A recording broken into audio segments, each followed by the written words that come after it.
Assalamualaikum warahmatullahi wabarakatuh.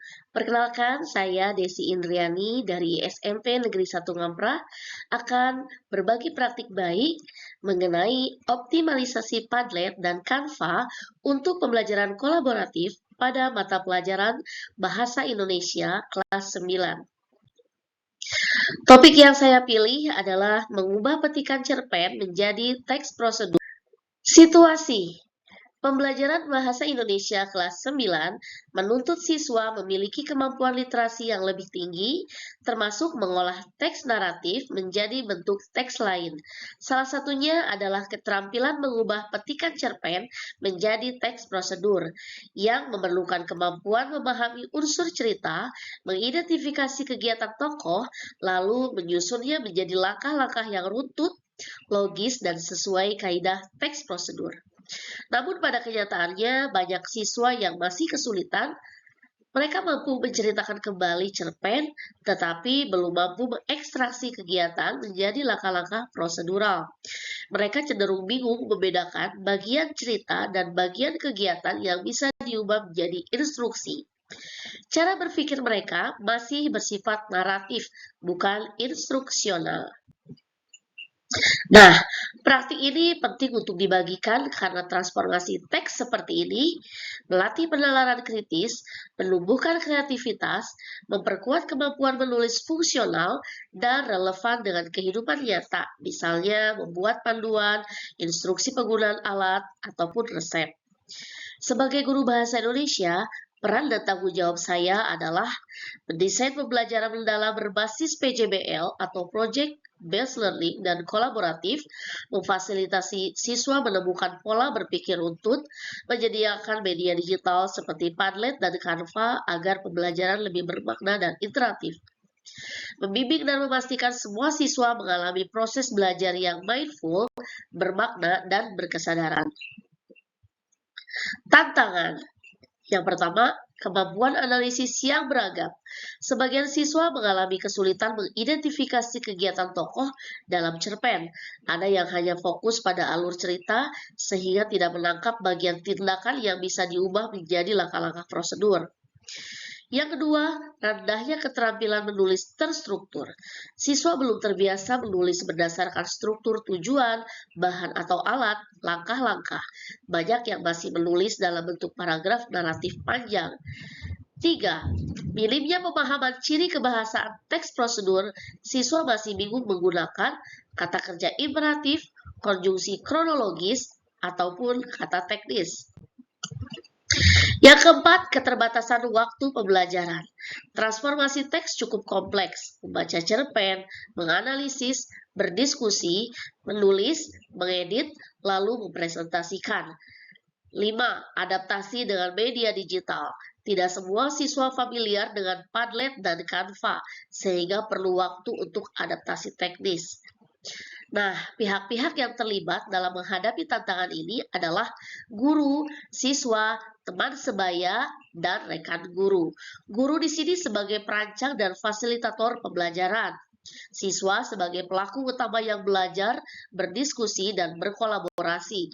Teman sebaya memberikan peer feedback, rekan guru memberikan masukan dalam proses belajar. Aksi. Langkah pertama adalah persiapan dan penciptaan persepsi bermakna dengan menayangkan potongan video narasi melalui LCD, kemudian mengajak siswa fokus dengan membaca terpandu atau mindful reading, kemudian yang ketiga mengajukan pertanyaan pemantik, yang keempat menjelaskan tujuan dan manfaat pembelajaran. Langkah yang kedua adalah eksplorasi dan identifikasi kegiatan. Siswa bekerja dalam kelompok kecil, tiap kelompok diberi petikan cerpen yang berbeda, siswa menandai bagian yang berisi kegiatan tokoh dengan kode warna, guru membimbing dengan pertanyaan scaffolding. Kemudian langkah yang ketiga adalah transformasi cerpen menjadi teks prosedur. Kelompok menyusun alur kegiatan secara runtut di LKPD. Siswa menulis teks prosedur secara kolaboratif di Canva dengan memperhatikan struktur, tujuan, bahan atau alat, dan langkah-langkah. Guru memberikan umpan balik langsung terkait struktur dan kebahasaan. Langkah yang keempat adalah presentasi dan peer feedback. Setiap kelompok menampilkan poster atau infografis prosedur melalui Padlet. Kelompok lain memberikan masukan. Kemudian siswa memperbaiki hasil karyanya sesuai masukan.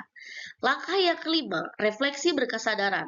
Siswa menulis refleksi individu di Padlet. Kemudian yang terakhir adalah kegiatan ditutup dengan apresiasi dan yel-yel untuk menjaga suasana joyful. Refleksi. Dampak terhadap siswa. Lebih mudah memahami hubungan antara cerita dan prosedur, terjadi peningkatan kemampuan berpikir runtut dan logis, siswa lebih mandiri menggunakan media digital, kreativitas tampak dalam poster dan infografis prosedur yang mereka buat. Diskusi kelompok membuat mereka lebih komunikatif dan kolaboratif. Respon siswa dan guru lain. Siswa merasa pembelajaran lebih menarik karena menggunakan Padlet dan Canva. Rekan guru menilai strategi ini efektif untuk meningkatkan literasi fungsional dan kreativitas. Faktor keberhasilan, sumber belajar yang konkret, fasilitas digital yang memudahkan kolaborasi, pembelajaran berbasis proyek yang membuat siswa merasa memiliki karya, dan suasana kelas yang mindful, bermakna, dan menggembirakan. Faktor kendala, beberapa siswa membutuhkan waktu lebih dalam memahami cerpen. Adaptasi awal terhadap Canva cukup menantang. Pengelolaan waktu harus sangat disiplin. Pembelajaran dari proses. Pembelajaran mendalam efektif jika guru memberi waktu cukup untuk eksplorasi dan refleksi. Media digital terbukti meningkatkan partisipasi siswa. Transformasi teks membutuhkan scaffolding yang tepat. Dan evaluasi berkelanjutan dan peer feedback sangat membantu kualitas tulisan siswa. Inilah berikut dokumentasi yang saya lakukan ketika berbagi praktik baik dengan siswa di kelas, dari mulai memberikan materi atau memberikan tujuan dan manfaat pembelajaran, kemudian siswa berdiskusi, kemudian siswa saling berpikir, bernalar kritis, kemudian berbagi peran, salah satunya adalah membuat poster di Canva, kemudian presentasi, dan yang terakhir adalah siswa berbagi hasil karya mereka di dalam Padlet.